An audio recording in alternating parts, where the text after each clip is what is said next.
Na bitte, jawohl. Grüß euch gut, habe ich die Ehre. Schön, dass ihr dabei seid. Heute wieder in einem anderen Start. Patrick, womit haben wir heute gestartet? Grüß euch gut, ein Stück von mir, für die Steffi heißt es. Eine liebe Musikantin, Kollegin aus Südtirol. Jawohl, jawohl, einmalig. Und die muss mich da erst Vor wieder 70 Jahren geschrieben, ja. Ja, das stimmt. Und das immer stimmt. wieder gerne gespielt. Schön, leibende Nummer. Gefällt mir selber von mir mal. Auch nicht, die mir selber gefällt, die ich geschrieben habe, ja. Du hast eine schöne Nummer geschrieben.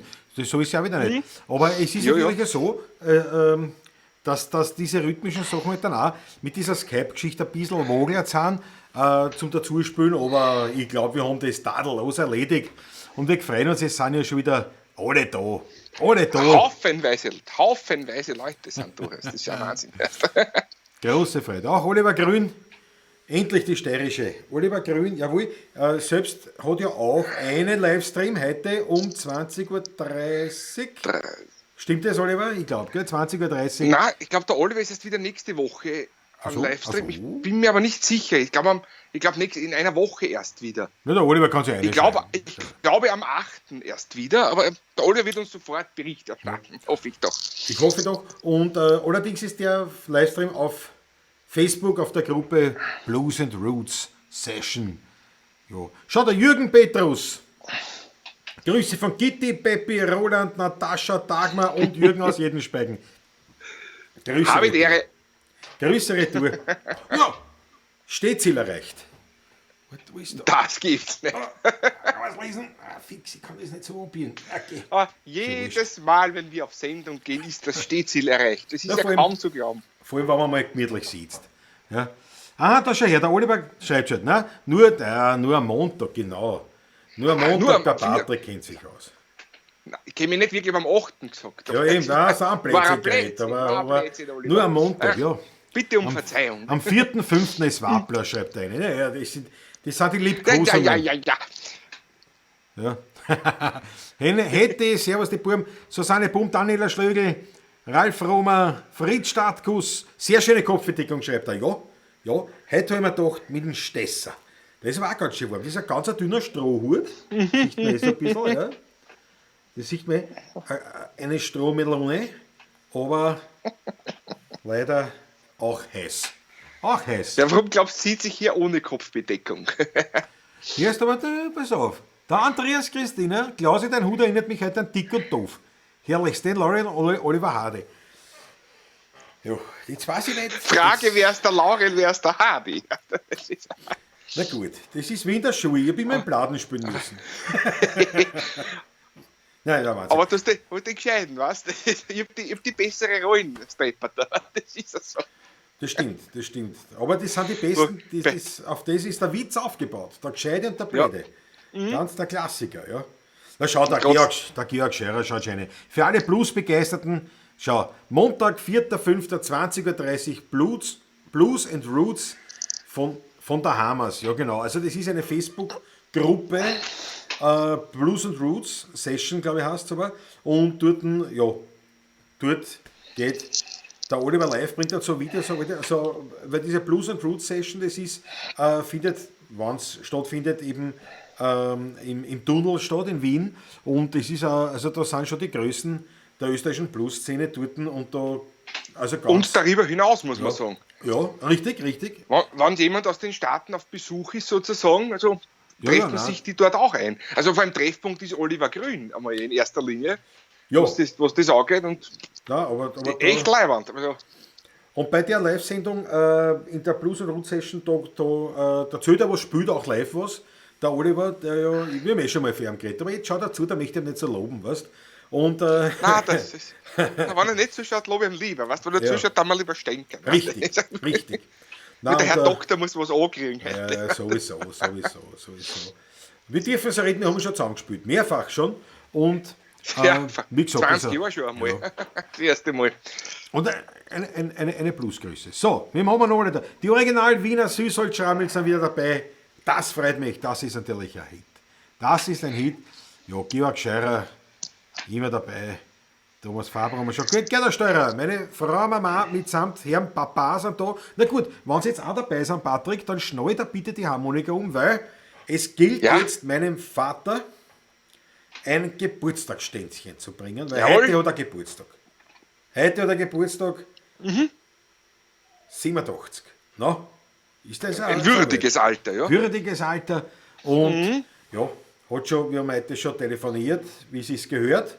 Geht ihm gut. Und der Mama auch. Und ja, natürlich, was uns angeht, allen miteinander, ist natürlich, dass man zusammenkommt. Aber das werden wir im Mai. Im Mai werden wir das nachholen. Ne? So machen wir das. Aber jetzt einmal, haut mir bitte eine Rotsachtel, wie es gehört. Matthias Mariacher ist auch schon dabei. Eine Rotsachtel für meinen Vater zum Geburtstag. Jawohl, Roman, alles Gute. Alles Gute, Gesundheit, Glück, Zufriedenheit nach wie vor. Und ja, ich bemühe mich als Sohn, soweit es möglich ist. Aber hast du das gehört, Roman? Er bemüht sich. Ich bemühe mich schon, aber das ist halt. Ich mich auch immer. Aber sie haben sich schon abgefunden damit, dass ich der Künstler geworden bin. Und da, meiner Mutter ist ja grundsätzlich sehr recht gewesen, immer weil sie ja Künstlerin ist. Aber es war immer so ein bisschen, ein Künstler ist halt kein gescheiter Beruf. Ne? Haben sie recht gehabt natürlich. Ja. aber eigentlich nicht, aber mittlerweile sind sie voll drauf. Und ja, schau da vorhin schon rein. Die Achteln, Papa, schau, alle für die roten Achteln. Da schau, die hätte alles Gute zum 37. Geburtstag. Lieber Papa Steurer. Franz Ruschka ist da, Wildcat, Stratgus. Alles Gute zum Geburtstag, viel Glück, Gesundheit. Jawohl. Na Patrick, da reißen wir auch. Der Zach Philipp ist auch da, das gefällt mich überhaupt. Ja, Rodolfo Corbesso auch, ja, Philipp, Thomas Nickmann, super. Danke schön. Ja. Du musst dich aber trotzdem heute noch an mich halten jetzt. Ich halte mich an dich, komplett. Es ist in G-Dur, ja? Jawohl. Hoch soll der Leben, dreimal hoch. Hoch soll er leben, dreimal hoch. Zum Geburtstag viel Glück, zum Geburtstag viel Glück, zum Geburtstag, lieber Papa, zum Geburtstag viel Glück.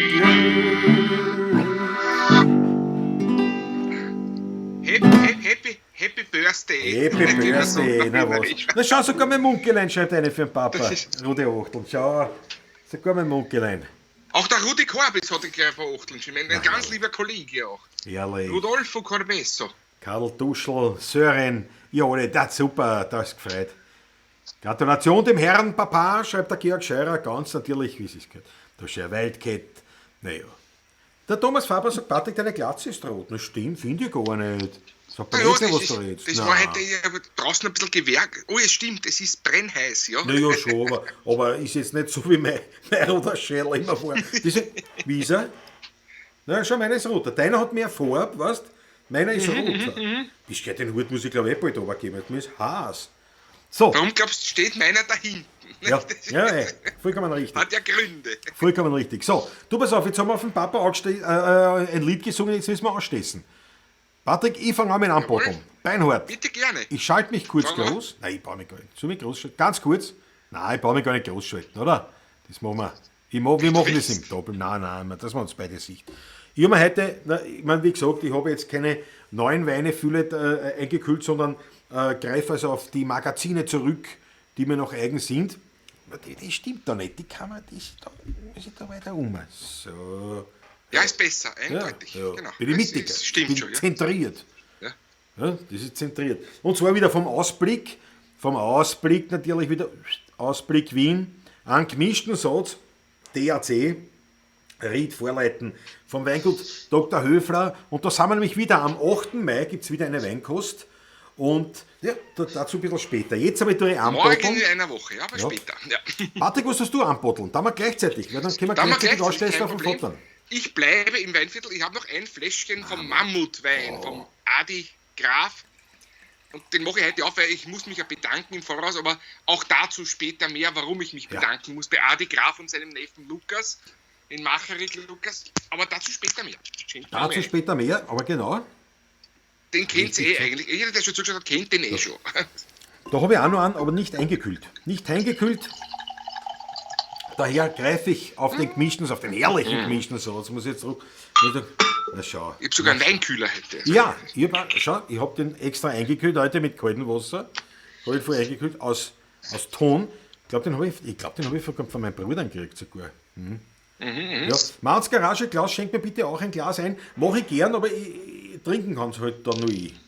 Weil wegschütten da wir nichts. Na, weggeschickt haben wir noch nie was. Das wäre was ganz Neues einmal. Ne? Ja, nein, hallo.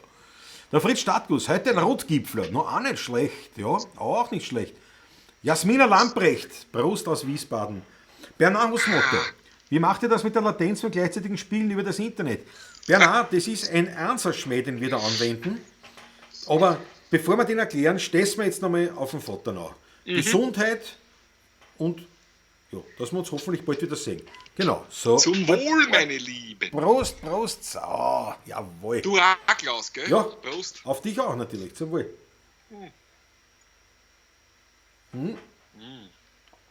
Was soll ich sagen? Naja, auf den Papa wird mit dem besten Trepferlag stessen. Das ist einmal ganz klar. Das ist einmal ganz klar. Ja. Naja, der Bernhard Husmotto, mit der Latenz. Naja, die Latenz ist natürlich nach wie vor da. Deswegen muss der Patrick auch die Urwascheln raushauen. Er spielt stur sein Lied durch.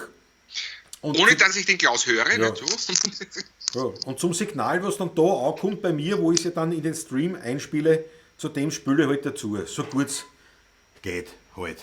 Das ist der Ansatzschmäh. Der 16er Burm Latenzschmäh ist das. Aber das kann ich schon verraten. Bernard Motto.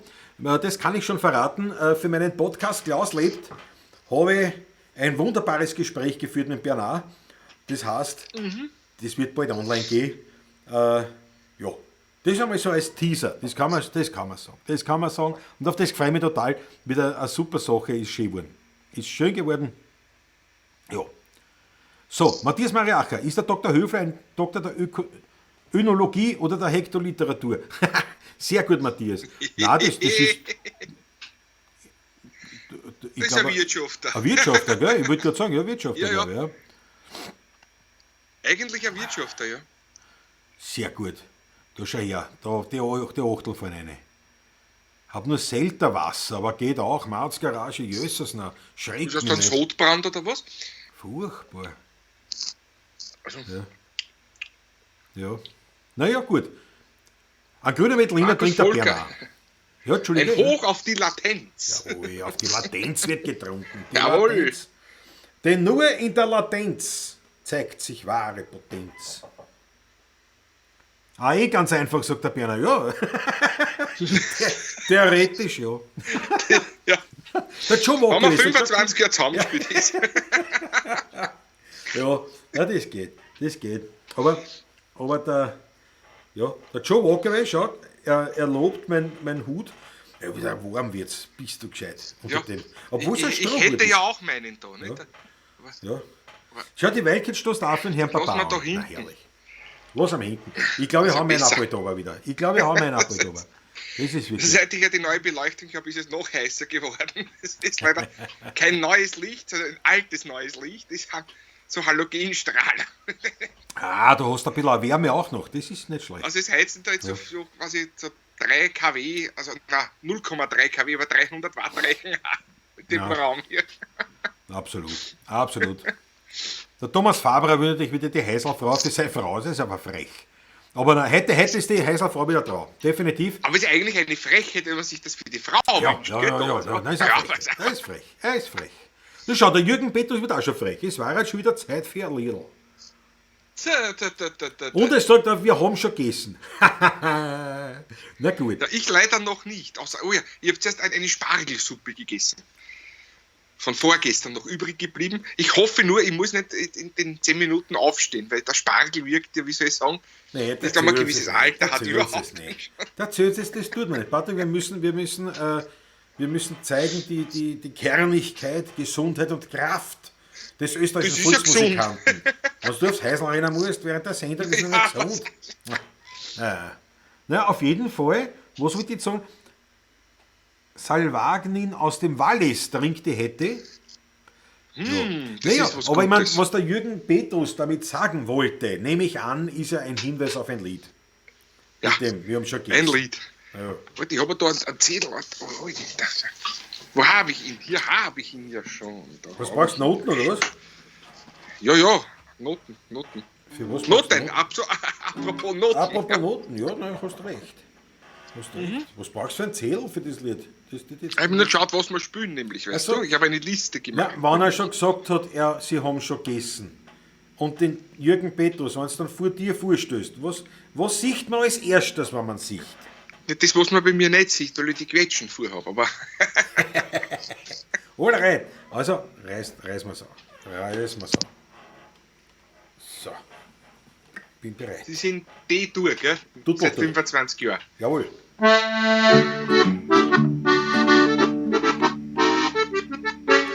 Wenn die Leute in Grenzen besoffen sind, da tanzen wir renommieren. Da vorne jetzt geht's am Aufstehen, zum Schwindeln und zum Rühren. Was sie nicht sind, was sie nicht haben, für mich sind sie arme Hund. Ich sage ihnen gleich, wo sie haben, und das hat seinen Grund. Oh, da muss drum wampen, den zeige ich gerne her. Und wenn ich nicht die Wampen hätte, wär ich schon Millionär. Ich hab muss drum wampen, den kostet ein Schippe Geld. Und wenn ich nicht die Wampen hätte, hätte ich auf der Welt eine Villa am Meer, ein Rolls-Royce mit Chauffeur. 2 Diener und eine Kammerfrau, die ganze Woche blau. Ein Doktor aus dem Wald, ein Weibel, das mir gefällt. Aber nicht einmal und noch viel mehr, gib ich mein Wampen her. Wenn ich dann aufs Finanzamt gehe, dann trifft mich der Schlag. Da links noch ein Zettel hin, bitte mit 45 Fragen. Vermögen her, Grundbesitz, Geschäft und Inventar. Ich drück da fest mit Bleistift auf und schreib aufs Formular. Ich hab ein Mutz drum Wampen, den zeige ich gerne her. Und wenn ich nicht die Wampen hätte, ich schon Millionär. Ich hab ein Mutz drum Wampen, den kostet ein Schippe Geld. Und wenn ich nicht die Wampen hätte, hätte ich auf der Welt eine Villa am Meer, ein Rolls-Royce mit Chauffeur. 2 Diener und eine Kammerfrau, die ganze Woche blau. Ein Doktor aus dem Wald, ein Weibel, das mir gefällt. Aber nicht einmal und noch viel mehr, gib ich mein Wampen her.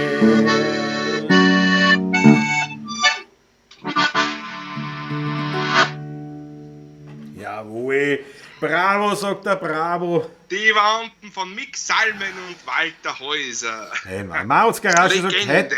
Heute seid ihr mal groß und kommt über die Stereoanlage. Klingt Mörder. Na, das kann ich mir vorstellen. Das kann ich mir vorstellen. Mehr Mörder wahrscheinlich. Mehr Mörder. Sehr lieb. Mörder gut, Mörder laut. Mörder gut, Mörder laut, ja. Das sind, da schau her. Die Daniela Schlögl ist noch beim Garteln. Bei mir gibt es heute Baileys. Da schau her. Baileys. Ich nehme den Hut jetzt an. Leider, ich nehme den Hut an. Es ist so. Ich brauche eine Abkühlung und zu dem Behufe, Patrick, komme ich You jetzt... can leave your hat on. Da fällt mir da ein. Ja, genau. Nein, eben nicht, eben nicht. Aber schau. Was ist was anderes? Ich kann das Haberl aufsetzen, aber das ist noch wärmer. Was hast du jetzt gesagt? Du hast die frisieren?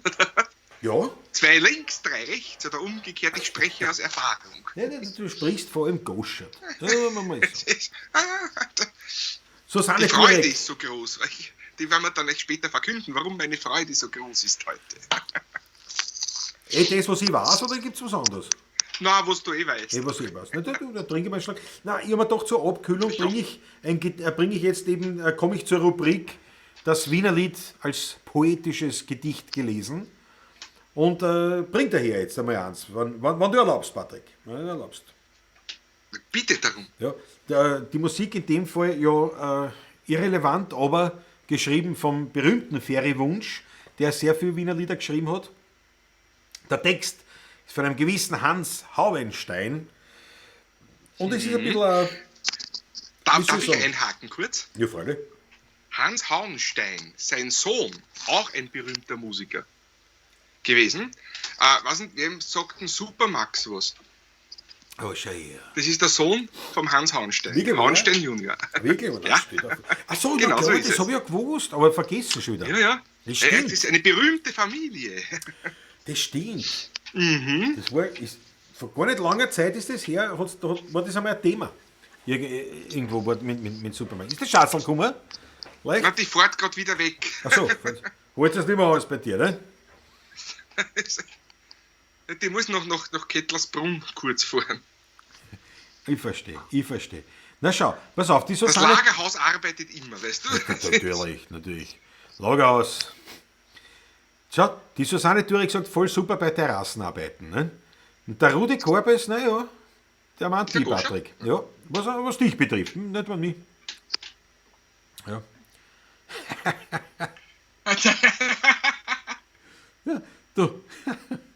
Der Thomas Nickmann sagt, die Wampen singe ich mittlerweile gern unter der Dusche. Ja, das muss ich hervorheben.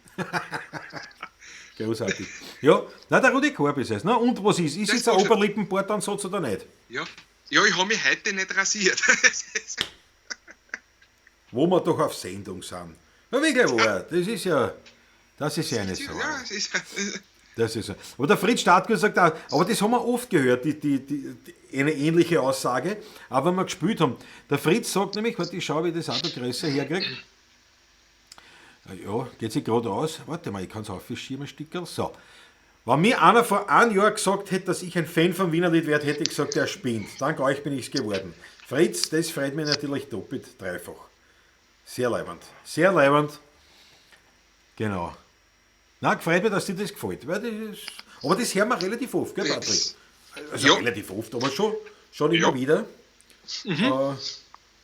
Ja, und das ist das, ja. So. Thomas Faber, wenn sie nicht zusammenreißt, heute raus. So, jetzt habe ich es gesagt. Da wird anständig geschrieben, egal ob du besoffen bist oder nicht, weil mein Vater hat zu mir immer gesagt, damals, als ich noch Jugendlicher war, und dann hat der Vater immer gesagt, pass auf, da kannst du saufen, was du willst, das ist mir wurscht. Du kannst angesoffen sein, es ist mir vollkommen egal, aber du darfst deinen Anstand nicht verlieren. Du kannst ein bisschen lallen, du kannst ein bisschen wogeln, aber du darfst nie zu einer Dame unhöflich sein oder aggressiv werden, stinkend oder sonst was. Das haben wir uns immer gehalten. Ja. So, daher Thomas Faber zusammenreißen, weil sonst muss ich die aussehen. Ja. Da steht ja der Berner Hausmotto. Ich war mit dem Cousin von Supermax, Heinz Hauenstein, in der Unterstufe und der Bruder vom Heinz, der Franz, ist auch ein super Bassist. Na schau. ja, genau. Eine musikalische Familie, ja. Na leibend, sehr leibend. Ja, so klar ist die Welt. Mit Bernard jetzt dann öfters besprochen, gerade bei einigen Themen, wie klar die Welt ist. So, aber jetzt komme ich zum Gedicht. Weil es passt nämlich eben zu einer Abkühlung, die ich gefordert habe, aufgrund meines... Da setze ich es aber wieder auf. Da setze ich... Da weiß ich schon, was kommt. Wann ich... Also, jetzt muss die Pappen halten, Patrick, wenn ich lese. Ich habe nicht gewusst, ob du schon Naja, anfängst. das hat man doch gesehen an der Mimik, an der Gestik, am ganzen Gestus. Am Gestus hat man doch erkannt, dass ich schon voll in die Rolle eintaucht bin. Also, noch einmal. Ich fange jetzt an, Patrick. Ich lasse dich aber mit im Bild, ja, dass man deine eventuellen frechen Mimiken mitbekommt. Wann ich am Samstag vom Wirtshaus komm, da trau ich mit Fuß nimmer zu Haus. Mir holt ein Taxi vom Wirtshaus an und bringt mich bis vor mein Haus, denn ich hab oft bei der Nacht schlechte Erfahrungen gemacht. Es war nicht aufgestrahlt und ich war angestrahlt, als hat's mir hergestrahlt, als wir nicht gescheit. Ist einer angestrahlt, da gehört halt mehr gestrahlt, sonst ist er hergestrahlt von alle Leid. Ihr tat's was zusammendran, da muss ich aufdran, wenn's mir eindran für lange Zeit. Ist einer angestrahlt, da gehört halt mehr gestrahlt, sonst ist er hergestrahlt von alle Leid. Dankeschön. Bravo. Ja? Welt. Welttext. Soll ich die zweite Absolut. Strophe vorbringen, Patrick? Soll ich die zweite Strophe bringen? Ich bringe die zweite Strophe an. Eines der Lieder, wo das wirklich gut geht, aber Ja, das stimmt. Ich bringe aber nur die zweite, ich bringe nur die zweite Strophe ohne Refrain. Ja. Wie ich da neulich am Glatteis hock, redt mir eine Nachtwacht an. Sagen Sie mir, tanzen Sie Jitterbug oder den sterbenden Schwan? Ich sag ihm, fragen's nicht so blöd. Ich bin doch nicht vom Ballett. Das ist absolut. Das ist doch große Kunst. Was sagt ihr? Ja? Na schau, da muss ich wirklich husten. Na schau her, der Sim ist da. Almoschkogel ist auch wieder dabei. Großartig. Grüß euch. Ja, schau, der Thomas hat sich entschuldigt. Da sind wir wieder gut. Thomas Faber hat sich entschuldigt. Sind wir wieder gut. So gehört sich das. Ja, schau, der Jürgen Petrus natürlich, ich tät auch ganz viel Rotweinglaseln schicken, aber ich käme nicht aus, drum, es seid die Besten. Jürgen, ich danke dir vielmals, aber jetzt einmal, ich mein, du bist jetzt wirklich nicht der Öteste, den ich kenne. Jetzt reißt dich zusammen und suchst halt bei den Emojis Rotweinglaseln. Ja, aber macht nichts, ich nehme das Kompliment auch so an. Oder, Patrick? Übrigens, Nehmen wir an. das findet man gleich bei den Essens-Emojis. Ist das gleich danach? Sind die Getränke-Emojis. Na schau. So, die Weike, der Roy ist auch wieder wach. Bravo auf den Roy. Auf jeden Fall haben wir quasi bei der Sendung einen Vogel. Ne? So, Thomas Faber, bitte nicht raus. Nein, hau dich nicht raus. Wenn du dich brav zusammenreißt, hau dich natürlich nicht raus. So weit kommen wir jetzt noch. Nein. Schau dir die. Sitzt die Häuselfrau? Ja, die kommt heute sicher noch. Ja. Die kommt heute sicher, ja. Na, warte mal, der Jürgen Petrus hat einen Alternativvorschlag. Kann ich das gut machen und euch Rotwein mit Glasl vorbeibringen? Ja, ich meine, Jürgen, sowas fragt man nicht, sowas tut man. Die Frage erübrigt sich. Ja, ich glaube auch, wirklich gut. Thomas Bastelecke, Thomas Bastelecke, soll man sagen. Servus, Buben, grüß dich, schön, dass du dabei bist. Matthias Mariach hat die Achtleine. Ein Äppelwein hat sich der Mausgarage aufgenommen. Apfelwein. Ja. Patrick, ich würde sagen, wir spielen wieder was. Mhm. Ja. Bin ich dabei? Was spielen wir? Schlag was vor. Ich schlag was vor, die muss ich mal aufschieren. Machen wir doch die Hausherrensändeln. Die haben wir schon lange nicht gemacht. Jetzt Ja, stimmt. 2 Strophen? Oder? 2 Strophen. 2 Strophen. Genau. Reichen, ja. Super. 2 Strophen, ja. Ich freue mich auf die Zukunft schon wieder. Sagt das. Ja. Bin bereit. Bereit? Ein Yes. kleines Vorspiel meinerseits, ja? Jawohl. Ja, du kannst aber gern mitspielen. Jawohl, danke.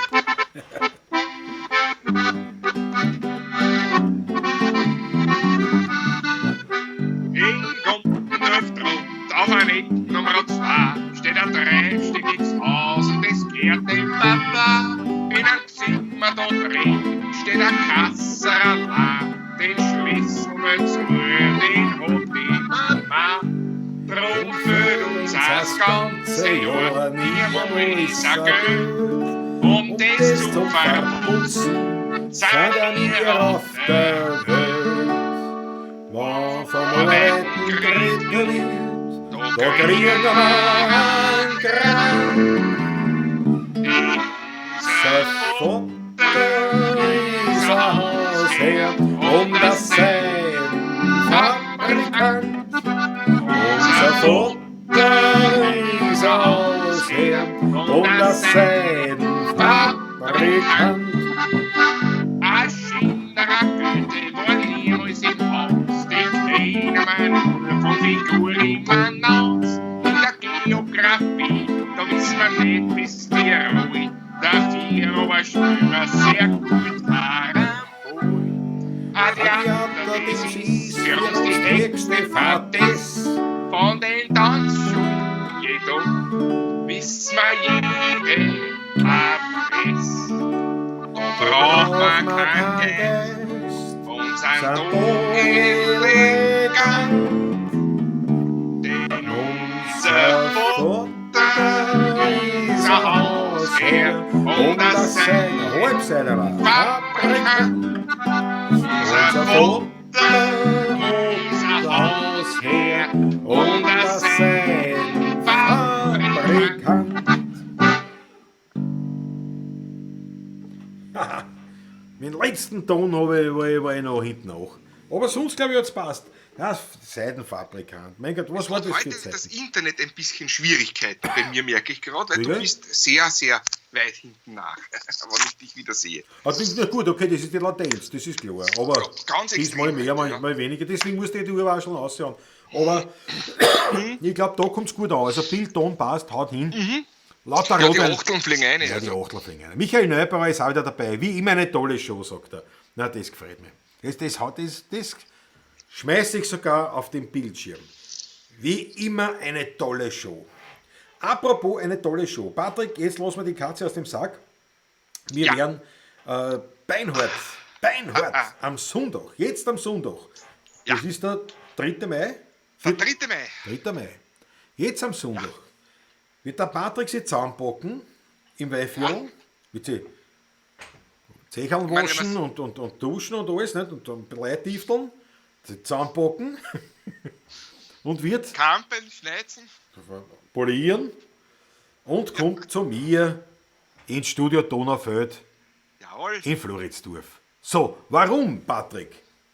Ja, es ist Sonntag, es ist Mai, es gibt einen Frühschoppen am Sonntag um 11 Uhr mit uns zwei. So schaut's live aus dem 16er Burm Studio, aus dem Studio Donaustadt. Donaufeld. Ehrlich, ich freue mich. Donaufeld, Entschuldige. Ja, nein, ich bin den ganzen Tag schon so nervös, dass wir echt das sagen können. Ich freue mich ja so, dass ich nicht immer die ganze Zeit da die Stäbseln eine aussehen muss. Ja, es wird ein Genuss werden. Das wird, also allein, dass wir zusammenspielen wieder. Allein, dass wir wieder zusammenspielen. Und da schaut die Süße Champion. Andrea und ich haben mitgesungen. Das ist sehr leibend, sehr leibend. Ja, nein, wir werden das wirklich machen. Ganz original. Geschneit Kampet, sagt auch die Heidi Stockbacher. Richtig. Schön, dass du dabei bist. Ja, wir haben gesagt, man darf ja, also wir hätten jetzt auch immer dürfen, mehr oder weniger, aber wir haben beschlossen, nein, wir machen das. Aber allerdings werden wir keine, also nicht wie ein paar Flatschen machen, weil für das haben wir in Montag oder Donnerstag. Und, genau. Und dann später, wenn wir wieder mehr spielen werden, wird es wieder nur mit am Montag sein, wo es ursprünglich war. Aber am Sonntag haben wir gesagt, machen wir wirklich richtig ein Konzert. Also da kommt dazu mit, da werden wir natürlich den Sicherheitsabstand einhalten. Wir haben extra sogar eine Vorrichtung hervorgekramt, die uns so behilflich ist, dass wir diese Sicherheitsabstand auch nicht unterschreiten werden. Gell? Und also ab 11 werden wir eine Stunde ungefähr und werden wirklich also ein Konzertal machen. Das heißt, wir werden dann schon programmtechnisch dann das ein oder andere Kommentar dann einmal anschauen, aber wir werden in erster Linie wirklich ein Konzertal geben. Der Patrick und ich nebeneinander live sozusagen Und Genau. ja, das wird am Sonntag passieren, um 11 Uhr auf diesem Kanal. Werde ich natürlich auch noch entsprechend teilen und wie sie das so gehört. Ich das auch, ist, ja, selbstverständlich. Also, das ist ganz klar. Ihr werdet es informieren. Der Fritz Statkus sagt da, super, das freut mich so für euch und uns natürlich. Jawohl. Es wird ein Genuss werden. Ich muss gleich einen Schluck nehmen, vor Freude hast. Ja, na unbedingt. Ich habe schon früher ein Stamperl gebraucht zum Beruhigen. Na, geh auf. Zu beruhigen hast du Stamperl braucht. Ich freue mich so derartig, ich sag das, ich möchte gleich nachschieben. Da werden wir mit Herrlich. Latenz spielen. Glaube ich, ja. Nein, ich muss ja wieder heimfahren noch. Achso, ja, naja, ja, aber. Vielleicht habe ich auch schon Füße. Weißt du, schau mal. Ich Ja, weiß genau, nicht. genau. Das werden wir noch besprechen. Genau. So, pass auf, was haben wir noch? Na gut, also der Jürgen Petrus hat die Achteln gefunden, ne, schau. So deppert ist er nicht, wie er selber meint. Das habe ich ja auch. Ich habe an dich geglaubt. Na gut, wer glaubt nicht an Petrus? Ja, ich habe an dich geglaubt. Isabella Wipfli, ich danke euch beiden für die lieben Glückwünsche zu meinem Geburtstag. Da spielt ihr zwei wieder Bussi. Ja, unbedingt. Bussi Retour. Schön, dass du auch wieder dabei bist. Natascha Sperg, ich bin nun auch online.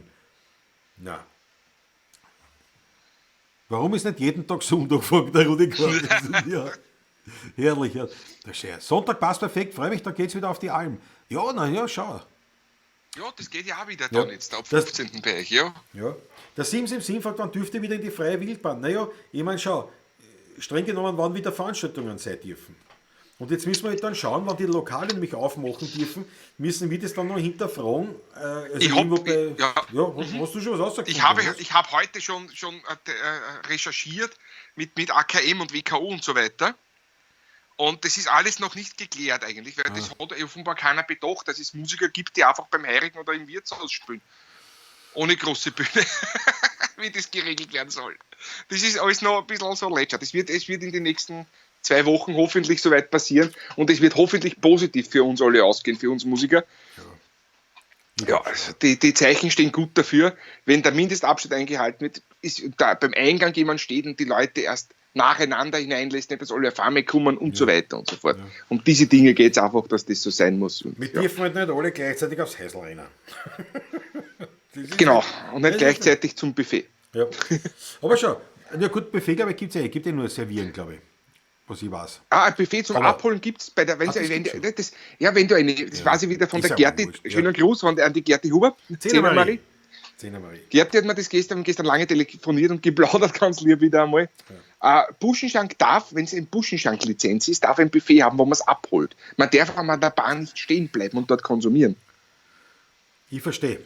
Also die Ja, Schankochtel wieder fällt eine aus. Die Schankochtel. Das Schankochtel fällt aus. Ne? Ja. Schau, der Bernachus Motto sagt vollkommen richtig, Leiln, haut's was in den Hut rein. Und damit spricht er uns natürlich aus der Seele. Der Hut steht gleich drunter, virtueller Hut, da steht die IBAN BIC für die aus dem Ausland überweisenden oder PayPal.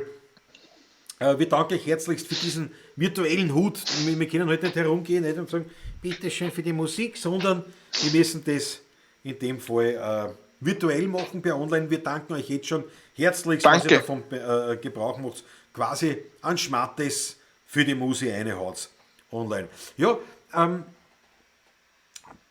ja, genau, original Wiener Süßholzschrammel. Typisch an die heurigen Musiker denkt wieder keiner. Ja, das ist eh klar. Markus Pristonik hat mir gefallen. Nicht? Meine Frau hat gerade beschlossen, dass wir gestellt sind.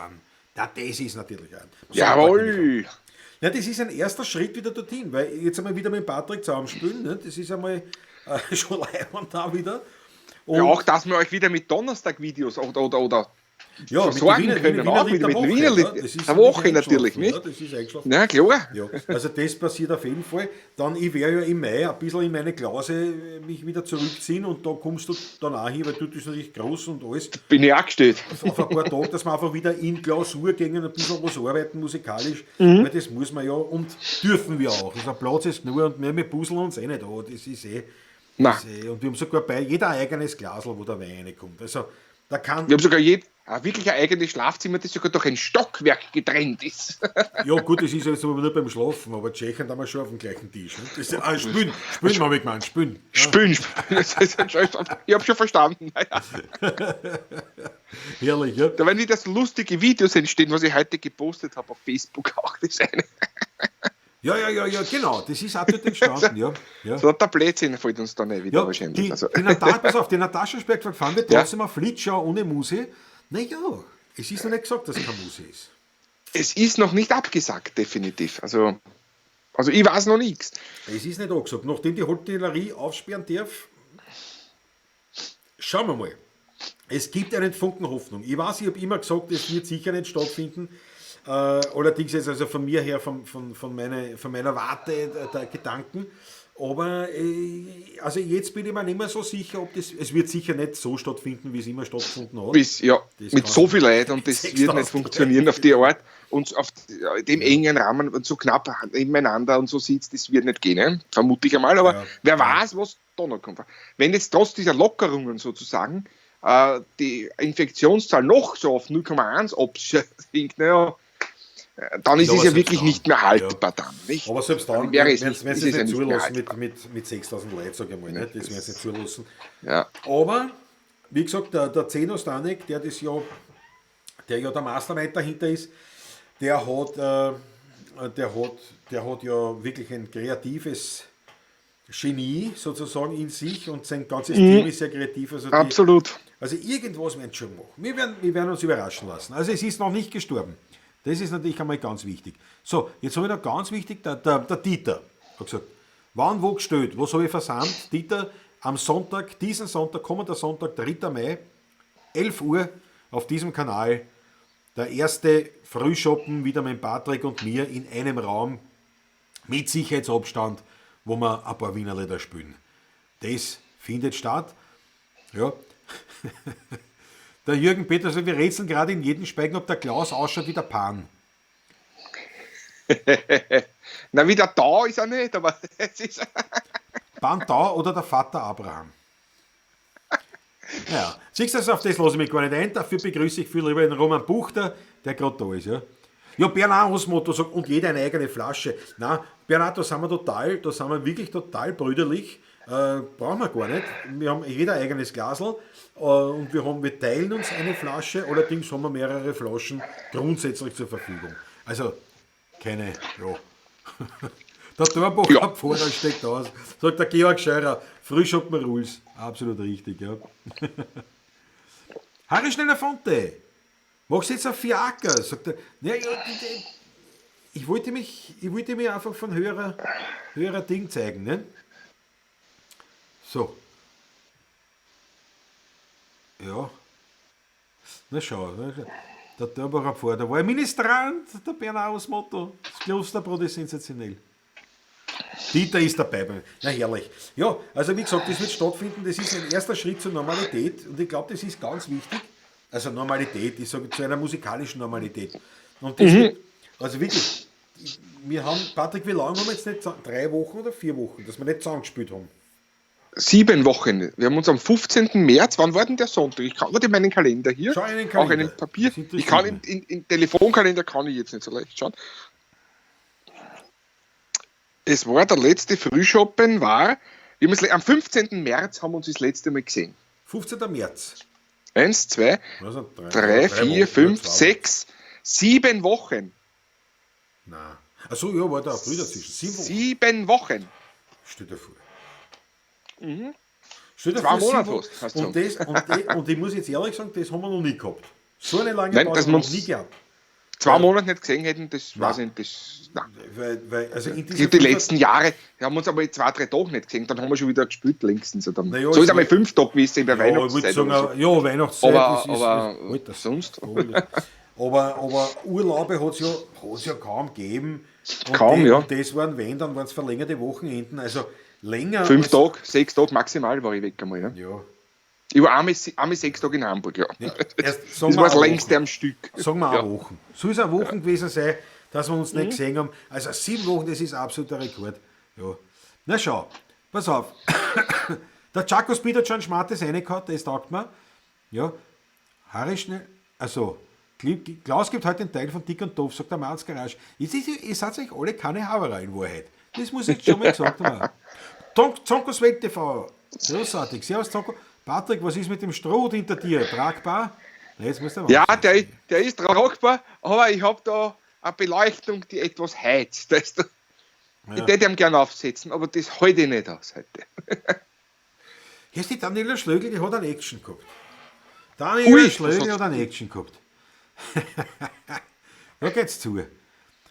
Was habe ich verpasst? Musste gerade Zeugenaussage machen. Gestern meinte einer im Hof vom Nachbarhaus, dass er seine Schrotflinte ausprobieren Ja. musste. Hatten hier einen fetten Cobra-Einsatz. In the Ghetto. Daniela in the Ghetto. Ah, Na, Wahnsinn. wenn man sowas macht, geht man damit in den Wald oder am Schießstand. Ja. Ne? Genau. Ich meine, verstehst du, wir sind in Ottergang aufgewachsen. Oder? Ich meine, dort passieren so, also zu unserer Zeit ist sowas leise passiert, da sind sie angestochen worden, aber da nicht Schrotflinten. Das ist auch Na, der Wirbel. wollte wirklich nur ausprobieren. Harry schneller Das gibt Fronte. schon speziell. Ohne Schirm, ohne Scham, aber mit Melone. Das ist eine Freche. Ein arges Viertel, sagt der Zock aus WTV. Na sicher. Daniel, das ist ein arges Viertel, wo du bist. Na, da wird ein Wahnsinn. Ja, der Angst Dieter und sagt, Bang wird man. genau. Ja. Und da sagt der Dieter richtig, ein Rekord, auf den ihr sicher gerne verzichtet hättet. Ja, absolut. Ja. Ja. Fritz Startguss, wo ist die Zonko-Karte? Da ist sie. Da ist sie. Man kann es nicht, nicht lesen. Jetzt, Leider, man kann es nicht lesen, aber hier steht drauf Zonkos Welt TV. Auf dieser Karte, die man nicht lesen kann. Macht aber nichts. Ich kann sofort zu einer zweiten, weil uns einer hat ja öfters schon T-Shirts bestellt, sprich Thomas. Zonkos Welt TV, Jawohl. semper et ubique. Immer und überall. und überall. Jawohl. Der Patrick, wir haben auch einen lateinischen Wahlspruch, nämlich nunquam ad laborem semper in oleo. Niemals bei der Arbeit, immer in Öl. Genau. Wie der Lateiner sagt. Ja, naja, du musst wieder daher. Hier ist das noch. So. Was haben wir? Ja, also wie gesagt, auf den hätte man wirklich gern verzichtet, auf diesen Rekord, aber es ist ein Wahnsinn. Patrick, 7 Wochen haben wir in 25 Jahren nicht einmal vorkommen. Weil der längste Urlaub, den einer von uns gemacht hat, war 6 Tage, 5 Tage. Ja, länger war es nie. Also, Ja, Wahnsinn. Ja, absoluter Wahnsinn. Ja. Patrick, Hut aufsetzen, sagt die Susanne. Und der Zock aus Welt sagt dazu, Hitze wird überbewertet. Bravo, Susanne. Ja, Patrick. Die Dunja ist auch da. Hallo. Bleibt man nichts über. Jetzt ist Quastel da hinten, aber ich bin Hut aus. Jawohl. Das Quasselmann, das sieht man als professionelles Studio-Ding. Ne? Noch ist er direkt kühl, der Hut. Aber wird sich das ist schon vorbei wieder. Heute beide in Stroh. Ja, Christoph Acker ist auch dabei. Na ehrlich, du, super. 60 Leute sind wir und das ist eine schöne Geschichte. Ja. Wunderbar. Ja. Der Dieter Minze in Campari Soda, wie wir Latriner sagen. So, der Harry schnell davon, der sagt, er ist sicher mit der Schrotflinte runter, weil die Daniela mit der Armbrust gejagt hat. Ja, herrlich. Patrick, jetzt müssen wir spielen. Jetzt spielen wir die Heißelfrau, weil die haben wir letztes Mal auslassen. Deswegen machen wir sogar mit der Dinkelschrotmühle. Ja, jawohl. Also für alle neu hinzugekommenen, meine Herrschaften, am Sonntag 11 Uhr gibt es einen Frühschoppen mit Patrick und mir, wo der Patrick bei mir im Studio sitzt und wir gemeinsam nach 7 Wochen wieder gemeinsam musizieren werden. Patrick, das ist jetzt ein Wahnsinn. Das ist ein... Bist du deppert? Ich werde gar nicht wissen, wie das geht. Wir sind 7 vergangene Wochen. Es ist der 8. Sonntag jetzt. Ja, der Wahnsinn. Das ist Unglaublich. Da steigt zur rechten Zeit der Franz M. ein. Steigen jetzt bei Herrn Wahn vorhin bei einem Live-Auftritt von Trio Lepschi im Bockkeller im Rahmen von Wernherrn dabei. Ah, da schau her. Also die machen quasi das Wernherrn online, nehme ich an. Oder wollen sie echt dort? Das kann man sich nicht vorstellen. Online, ne? Nein, ich glaube, die machen das online. Ja. Mhm. Die Musiker sind dort, aber das Publikum nicht. Ja. Und am Sonntag wird am 11 Uhr die Musiker da sein im Studio Donaufeld und werden einen Frühschoppen geben. Aber wie gesagt, das wird nicht so sein wie die, sage ich auch gleich, wie die Pavlatschen, dass wir da so wie jetzt agieren, weil da könnte man ja gleich ein Pavlatschen machen, sondern da machen wir wirklich ein kleines Programm, das wir zusammenstellen und zwischendurch dann einmal sozusagen auch auf die Kommentare schauen, aber in erster Linie genau so ist es. Ja, ein Botteln haben wir schon, Patrick. Ein Botteln haben wir schon. Ja, ein Botteln haben wir schon, ja. Jetzt haben wir damit angefangen. Ich möchte nicht aufhören damit. Warum soll man aufhören jetzt? Ne? Das ist kein Grund. Bist du bereit? Ich bin bereit.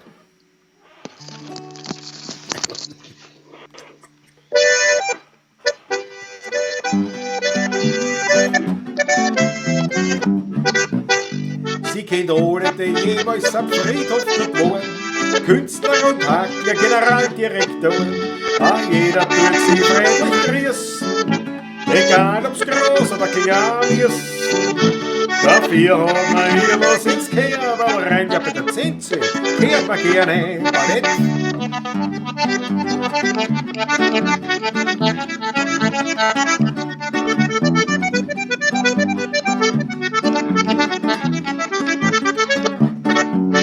Mein Schatzel ist a Häselfrau am Friedhof in Stadtlohlen. Die Handschrift gelb, das Schirmsel blau. Mit Zinse, ja, mit Zinse, oh Stadtlohn. Sie kennt alle die Mittel, die sie im Fernsehen bewähren. Duftende Hakle, Posi hat's gern. Fröhlich wird sie das und putzen, weil man wüsste ja schließlich benutzen. Dafür haben wir hier was ins Kehrwald rein. Ja, bei der Zinse kehrt man gerne Resopatrick. Die Hände in die Höhe.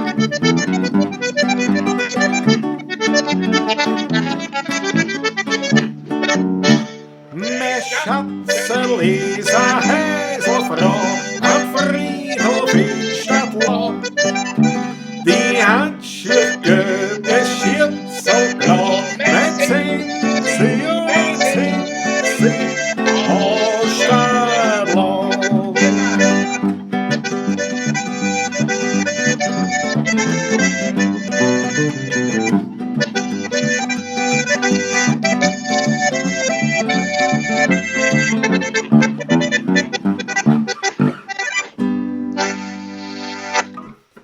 Jawohl.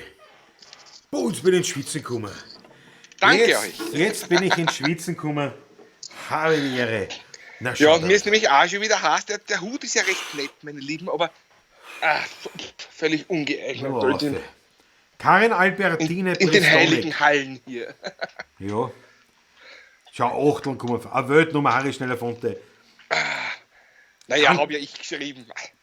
Ja, schau, der Jürgen Peters kann ganz jeden Specken. Entschuldigung, jetzt habe ich dich so übergangen, Patrick. Ja, natürlich. Das ist nicht schlimm. Es Nein, habe das- nichts anderes verdient. Ja, nein, also das sollte nicht so wirken. Also, vollkommen recht. Das ist der Ehre, wem Ehre gebührt. Das Wir muss man kennen schon uns sagen. schon so lange, mein Lieber. Es ist alles in Ja, Ordnung. aber nach 7 Wochen, man entfremdet sich ein bisschen. Ne? Du, der Jürgen Peters kann ganz jeden Speigen ins Studio zum Frühschoppen kommen. Wir nehmen auch was zum Trinken mit. Naja, das Problem ist der Sicherheitsabstand. Nicht? Und Jürgen, so wie ich dich kenne, ist der Sicherheitsabstand, wenn wir zwei im Raum sind, einfach nicht mehr möglich. Weil so Nein, der groß ist automatisch möglich bei euch. Naja, ja, eigentlich ja, von der wir brauchen keine Masken, weil wir kommen gar nicht zusammen. Weil wir stehst du schon vorher an, wie ein Auto drum, wie im Auto drum stehst du. Nein, wir reden Blödsinn. Ja, jawohl. Schau, die roten Achteln. Für die Bravo, sagt der Zonkos Welt TV. Herrlich. Naja, hat einem jedem gefallen. Die Häselfrau. Nein, es wird so unglaublich leibend sein, wenn wir endlich wieder zusammensitzen werden. Und, Bin gespannt, ob wir spielen können. ja. Ja, also ich meine, ich bin sicher, aber wir haben auch gesagt, also ihr könnt beruhigt sein, der Patrick kommt schon eine Stunde früher, weil wir gesagt haben, erst wir müssen einmal wieder, ich meine, die haben wir gleich wieder drauf, da machen wir keine Sorgen, aber ja. Kann man euch wünschen beim Radio Wien am Samstag, Thomas Faber, unbedingt, wünscht dir die Unbedingt. 16er Burm, die Wahrscheinlichkeit, dass wir gespielt werden, wird gegen 0 sein, aber wenn es keiner wünscht, wird man auf gar keinen Fall gespielt. Also jede Chance, Genau so ist es, jede ja. Chance ist da und das Ding. Ja. Didi Prager hat auch Achteln rein. Na, das ist super. Herrlich. Der Dioka Flores wird frech. Ist er nicht ein bisschen Has unter den Kapperl? Dioki sagt ja was. Ich meine, ich mache die ausfindig. Weil du hast ja ein geiles Projekt, ein Oldtimer, gell? Also ein Rhodes Cabrio Oldtimer, Patrick, oder? Hat an dem arbeitet. Habe ich nur auf Facebook gesehen. Das ist also echt geil. Na, da muss ich gleich einmal schauen. Ja, absolut. Juck, das ist lässig. Obwohl du jetzt frech bist. Ja, oder? Harry Schneider Fonte. Ja, gönn ihm den kleinen Erfolg. Das hat das eine Lied eingegönnt. Ja. Jetzt wird er frech. Herr Schnellerfond? Ja, aber er weiß schon, von was er redet. Nein, da kann man nichts sagen. Auch Patrick! die Eröffnungsnummer war von mir. Ja, naja gut, also das muss man jetzt auch sagen, zum Beispiel auf der Steirischen hast du ja, also da hast du ja viel, da hast du angefangen auf der Steirischen zum Schreiben, glaube ich, gell? Ja, vor 15, 18, länger, das war 20 Jahre 2000 oder 20 Jahre her, ja, 20er genau. Jahre. War die ersten.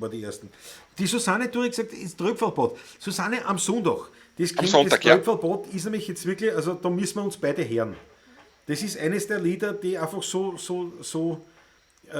Wobei, wir haben es schon gespielt einmal, weil ich ja auch singen. Also, aber das gehört zweistimmig gesungen, zweistimig singen können wir so nicht. Das ist schwierig. Weil ich singe da nämlich die Hoche drüber. Also, das ist, Liebe Susi. Ach, das ist mühsam, sonst singen wir alle gleich. Ja, Am Susanne Sonntag. Turek, liebe Susi, am Sonntag Frühschoppen und wenn du dabei bist, eine schreibt Tröpfelbad und das spielen wir dann natürlich ganz klar. Susanne Turek ist ja meine, naja, längst dienende Freundin. Die sofort zum Griffel schreiben wir das natürlich Schreib das sofort auf. da. Schreib das aufs Knie. Nein, nicht das aufs Knie.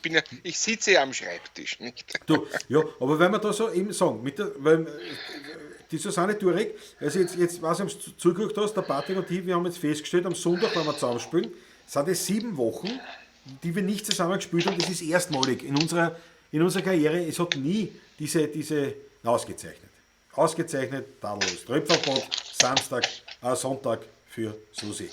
Steht schon da. Ausgezeichnet. Ja. Aber und jetzt letztens haben wir mit der Susanne telefoniert und da haben wir gesagt, ja, wir haben uns auch schon ewig, ich meine, wir treffen uns natürlich jetzt nicht so oft, weil wir beide natürlich auch arbeitende Menschen sind, aber haben wir auch festgehalten, bis gescheit, das geht schon an. So ist ein Kaffeetratschel mit der Susi, weißt gemütlich in einem Kaffeehaus, im Idealfall natürlich bei so einem herrlichen Wetter im Vorgartel, irgendwo im Schanigarten, ein Kaffeetschal kommen lassen, ein Chip-Buckerl anrauchen. Aber Jawohl. haben wir auch geredet, das geht uns auch schon total an, aber Susanne, es wird passieren. Ja. Was der Franz eben, nehmt eure Hintergründe mit, damit wir uns auskennen, ja.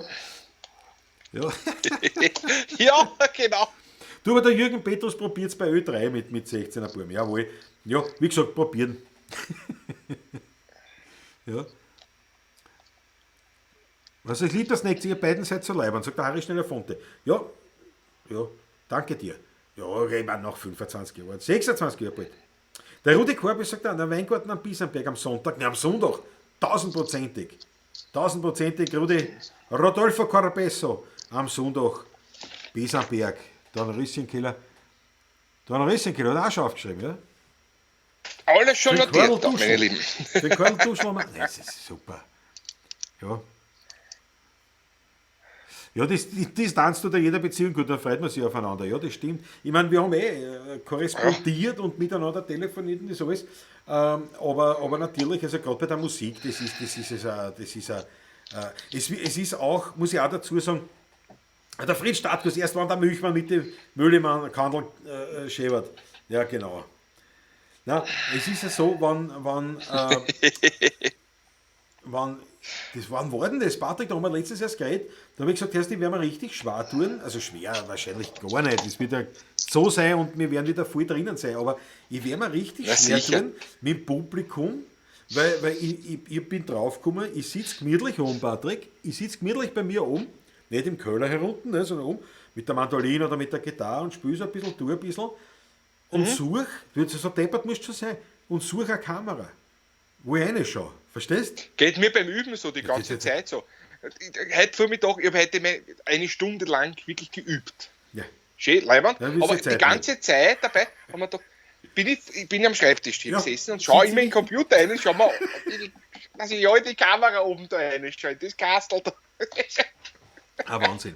Also auch das wird wieder wenn einmal ein Publikum sitzt. Aber jetzt, erster Schritt ist, wir zwei kommen wieder zusammen, das ist schon mal vorteilhaft. Genau so ist es. Egal wie viele Leute das sein werden. Und wenn es 5 sind, wenn wir da so sitzen und spielen und 5 Leute schauen uns an und wir schauen sie an und spielen und wir merken die Reaktionen der Leute, das ist sowas von, das hat der Georg Danzer, hat das einmal gesagt. Da hat zu ihm, ich glaube der Reinhard Fendrich hat zu ihm gesagt, wie es dann zusammengekommen sind mit dieser Austria 3 Geschichte. Und der Fendrich hat zu ihm gesagt, Georg, warum hast du immer die Augen zu? Nicht? Weil er gesagt, ja, das war jetzt so gewesen, der hat gespielt und hat immer die Augen zu gehabt beim Spielen. Und er hat gesagt, ja, weil da war er irgendwie sicherer oder was. Nicht? Und wie ihm das der Reinhard Fendrich gesagt hat, er soll es einmal probieren, er soll mal schauen, hat dann der Tanzer gesagt, das war wirklich, auf einmal habe ich Reaktionen gesehen und habe die Leute auf einmal gesehen, wie das halt ist, wenn man spielt.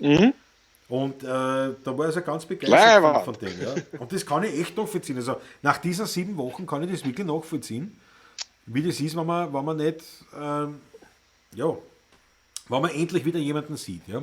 Also sehr leibend, auf das gefreuen wir uns.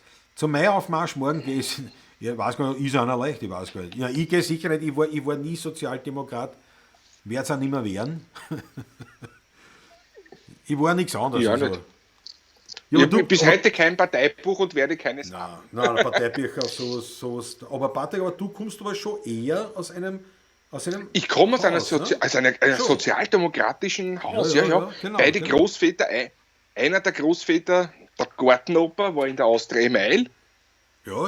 in St. Leiten, und der andere hat beim Kinast gearbeitet, beide in der verarbeitenden Industrie, in der Schwerindustrie, nicht ganz, aber fast kann man sagen, ja. Der andere Kinast war die erste österreichische Zahnradfabrik, die war in der Wattgossen. Das Gebäude steht heute noch, zum Teil. Sogar, ich glaube, da ist der Interspeiz drinnen unter anderem. Wattgasse, Ecke Wilhelminenstraße, der Kinast. Der Bam war, ne? Oder was? Nein. Dort der andere, das war dort, wo der Bam war die Austria Email. Da war der andere Großvater. Genau. Und der Kinast war auf der Wattgossen, Ecke Wilhelminenstraße, da war der andere Großvater. Und Arbeiter natürlich gewesen und stammen aus erzrotem Haus. Ja. Bei mir. Wobei, es war nie so ein Thema eigentlich bei uns, die Politik, nein, gar nicht eigentlich. Bei uns auch nicht. Also ich komme schon, das kann man so sagen, weil mein Haushalt war ein klassisch bürgerlicher, schwarzer Haushalt eigentlich, aber überhaupt nicht, ich bin also mit Politik nicht aufgewachsen, auch Religion zum Beispiel. Nein, gar nicht. Obwohl mein Vater da eigentlich schon religiöser war, sage ich mal, aber es war so, es war nie ein Zwang, also ich habe da nie einen Zwang verspürt, man muss in die Kirchen gehen, also dann schon, es war dann schon, also vorgeschlagen, nicht, wenn er in die Kirchen geht, kann man mitgehen und hin und her. Und ja, das war dann so. Aber das Interessante war immer das, also was jetzt diese klassische österreichische Konstellation Roter oder Schwarzer, ne, das war damals ja noch eigentlich die einzige Variante, war das bei uns immer interessant, dass man unter Anführungszeichen aus einem schwarzen Haushalt kommt, aber eigentlich so die ganzen Freunde der Familie, ja, das war, mehr als die Hälfte, waren Erzrote und bis heute. Also das ist wirklich so, die engsten Freunde der Familie, da waren wirklich ein Haufen Erzrote dabei und das ist bis heute also überhaupt gar kein Thema und das ist ehrliche Freundschaft und alles. Also ich bin, Freundschaft im Wortspiel, ich bin also aufgewachsen im Prinzip schönes Wortspiel, in dem Haushalt, aber ohne wirkliche Prägung dadurch. Nicht? Aber wie gesagt, aber da kenne ich andere. Also ich habe einen Schulfreund gehabt, der ist echt original. Da war es auch so, wie der Kind war und der Maiaufmarsch zum Beispiel war, und das sind die in Otterkring, ja, und da sind also die Leute, da sind sie schon gezogen von den Bezirken dann alle in die Stadt rein. Nicht? Und da sind sie also unten auf der Thalierstraße, nicht? Sind also die Genossen marschiert, ja. Aber halt, so sind die Genossen marschiert in der Blaskapelle und allem drum und dran, war ja ein paar Höhe, nicht? War ja leibend. Und die Kinder natürlich gesagt, wir haben rausgeschaut beim Fenster und die Oma, ja, das war damals, ja, also wir reden jetzt da von den Anfang der 80er Jahre, und die Oma, die hat die Jalousien zugemacht und die Kinder weg vom Fenster, Jalousien zu, Fenster zu, dass man nicht die Blasmusik von den Genossen hört. Also das war, ja. Also aber das Lustige ist ja, muss ich sagen, bei uns war es genauso, so wie du ein schwarzer Haushalt warst, war wie ein roter Haushalt. Ne? Weil mein Vater hat ministrieren gelernt, Großvater, der Papa, der Rauchoper hat ministriert als Bauer und ich war auch bald zur Jungschau-Kummer. Also das war Pfadfinder war mein Vater auch. Also das im Roten, also ja. Gut, mein Pfadfinder ist nicht so, das ist nicht so politisch. Nein. Durchsetzt. Und wie gesagt, ministriert auch in der Pfarre. Ich bin in der Wichtelgasse aufgegangen und war in der Pfarre. Ne? Ja. Mein Vater auch, die Brüder alle, meine Onkel. Ne? Also, ja.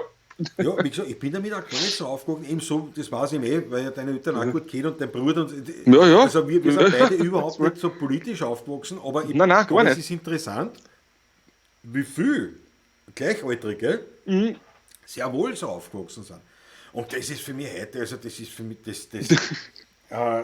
ich verstehe, also wirklich, das ist das Einzige, wo ich in der Politik wirklich leicht aggressiv wäre, wenn Ja, diese alten Klassenkampfgeschichten aufgewärmt werden. Was ja. das ist ein Schwarzer, das ist ein Roter, mit dem hast du nichts zu tun. Also da steige ich aus. Da- Weil ja, ich, ja. ich erlaube mir meine Sicht der Dinge zu haben, das ist eh wurscht, das hat ja mit der Politik ohnehin dann gar nichts zu tun. Aber das ist halt mein Zugang, mein Weltbild, ja, also diese Arroganz erlaube ich mir, dass ich mir das selber fertige. Und der Rest, da geht es um Leid, da geht es um Persönlichkeiten. Also, und um Charaktere und so weiter. Das macht doch diese Politik scheißegal. So, genug dazu. Also morgen von uns her kein Meieraufmarsch, wie gesagt, wobei Nein. ich nicht weiß, ob der. Wir sind ja nie stattfindet. mitmarschiert bei dem eigentlich. Nein, waren wir auch nie. Also Nein. ich weiß, kennt das gar nicht. Wie gesagt, nachdem ich Auch kein lustig, was Parteimitglied der bin. Rudi Korbes schreibt was Schönes hier. Das muss ich jetzt vorlesen. Naja, Parteien, Punkte, Punkte.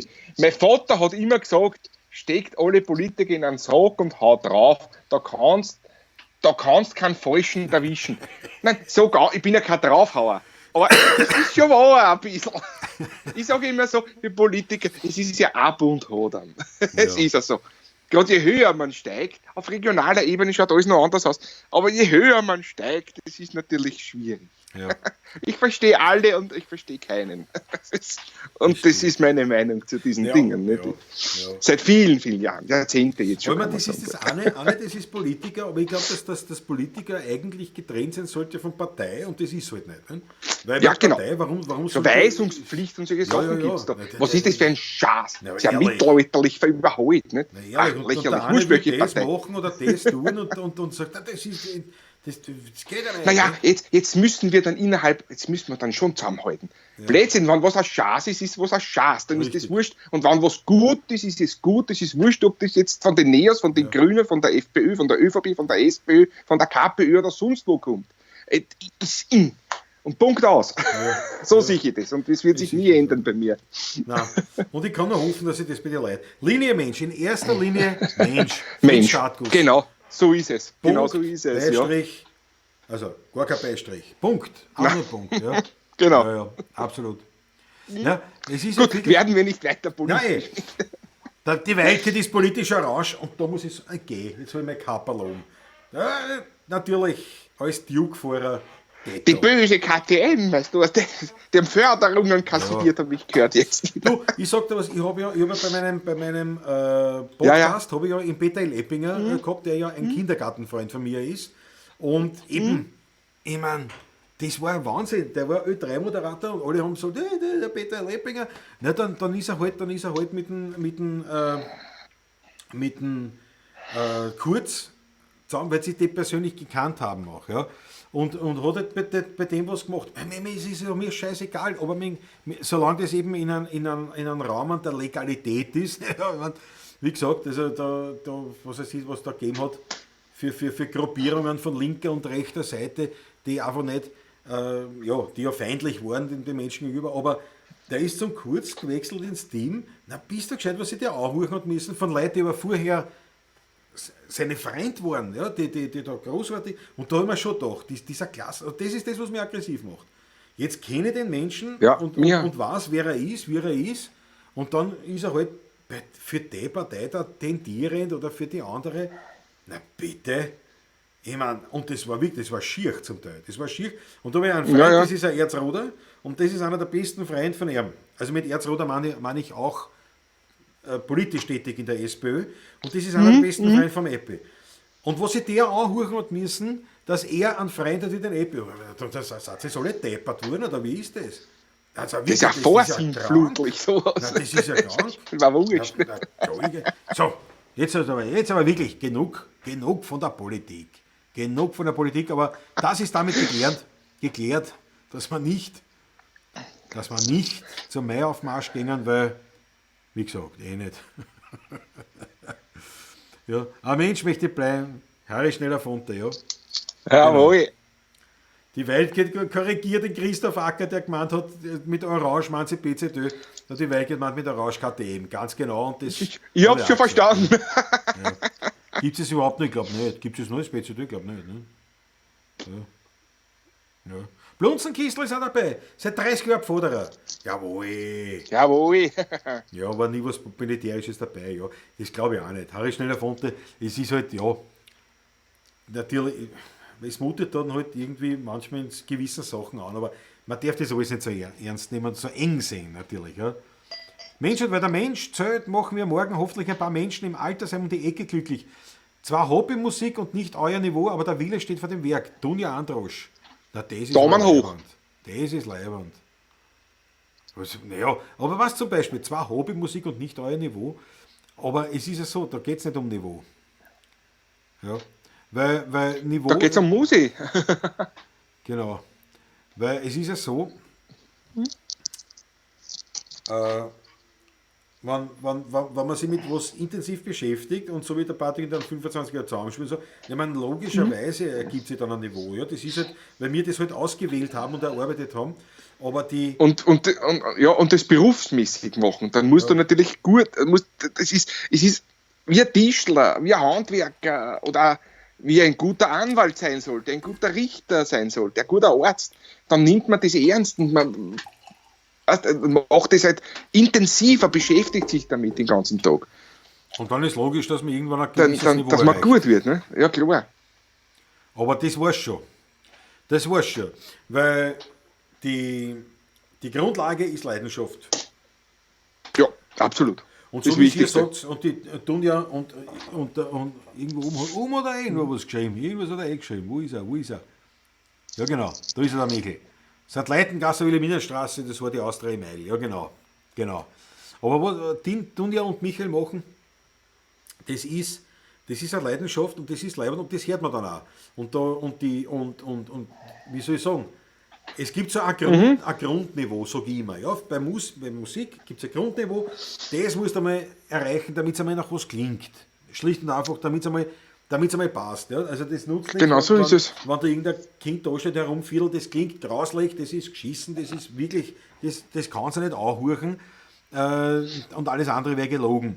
Aber wenn dieses Kind dann irgendwann einmal durch Üben und so das so zusammenbringt, dass noch was klingt, dann muss das noch lange nicht super gut sein, aber dass noch was klingt, dass das in Ordnung ist, dass so ein Grundniveau erreicht ist, ab dann zählt für mich die Musik.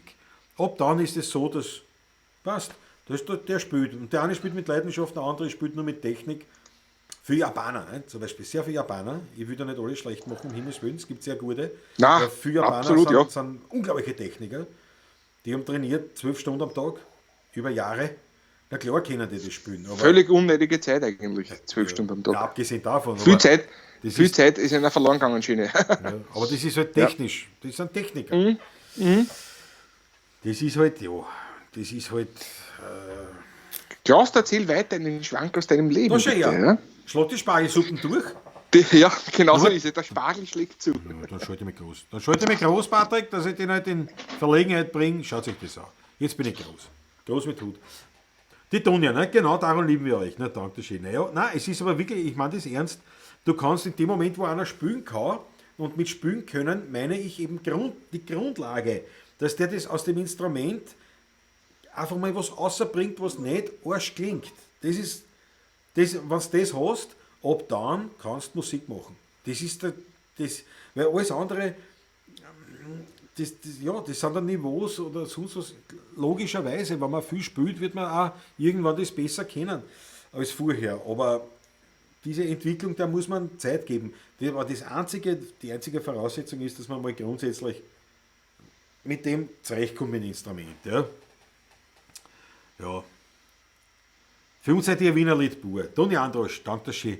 Ja, das ist natürlich. Aber mir taugt es voll, wenn ihr da eure Videos macht und da sitzt und da wird gespielt und reingefahren und das ist Leidenschaft, das ist Spaß, das ist eine Gaude und das passt. Und zum Beispiel jetzt auch überhaupt bei Musik, also auch bei Liedern, nicht? Bei Kompositionen, wo man sagt, da gibt es Lieder, die sind ganz einfache Nummern, da ist überhaupt nichts speziell oder sonst was, du sagst, das ist einfach ein schönes Lied, das passt wunderbar. Es muss nicht immer herausragend sein an Intellektualität oder an Geniestreichen oder sonst was. Es kann was einfach mal schön sein. Und der Stimmung gehört oft dazu. Ne? So.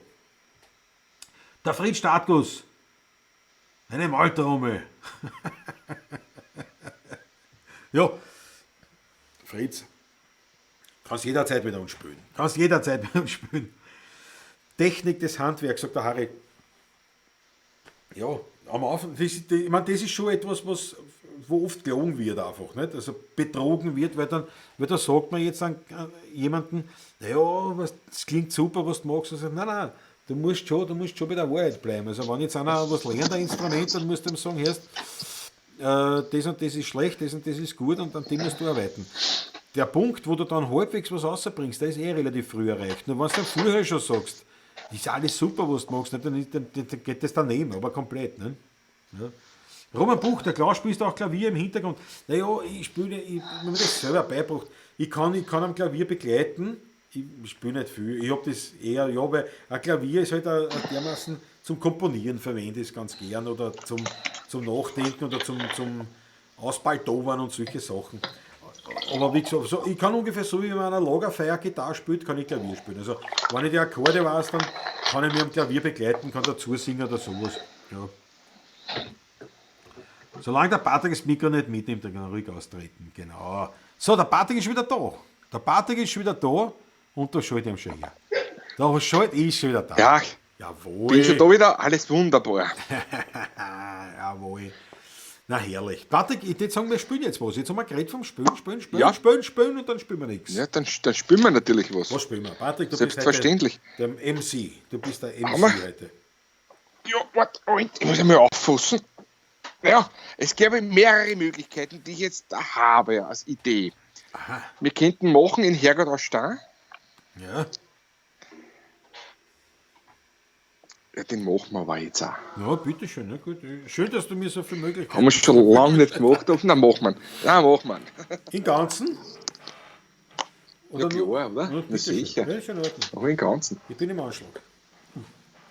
Wurde auch schon oft gewünscht und haben wir dort heute Ja, das bei stimmt. der letzten auf Distanz, hoffentlich die letzte Distanzsendung. Machen Die wir. Distanzsendung werden wir schon noch ein paar Mal haben und auch später mal, weil wenn es einmal Ja, noch aber gibt, dass wir es ist zusammenkommen, nicht, das ist nicht Usus jetzt nicht, mehr, genau, hoffe ich. richtig, genau. Das Darum geht's. vollkommen richtig.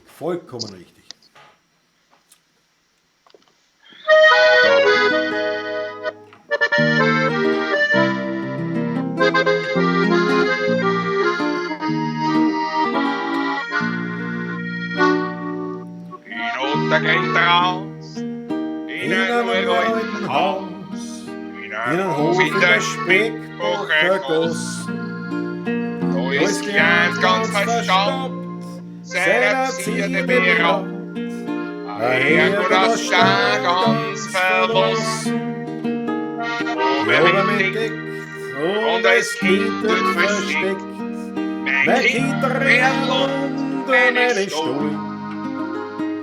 Denn die größeren Buben wollen auf die Stullen für den Ohren. Als Kindreller in seiner Stuhl. Herrgott aus Stein, du hast mir als Bier verstanden.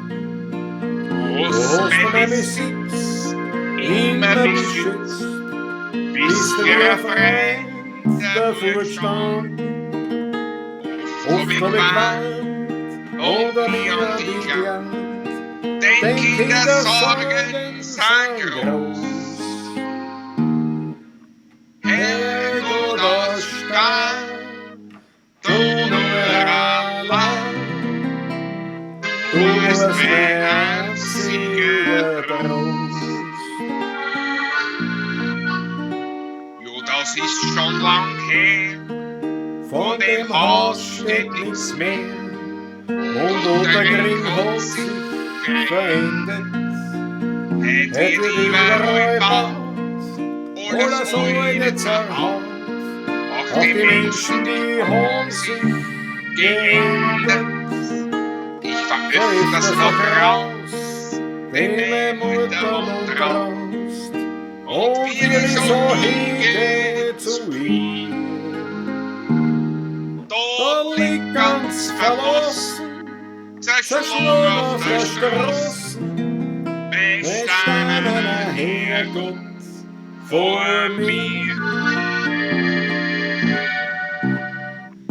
Herrgott aus Stand, Ich glaub, wir zwei haben uns so rechtzeitig gefunden. Du hast mein deinen Besitz immer beschützt, bis wir auf Freund davor gestanden. Oft hab ich warnt und mich an dich gerannt, denk in der Sorgen sein Grund. Herrgott aus Stand, du nur allein, du bist mein einziger Trost.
Jawohl.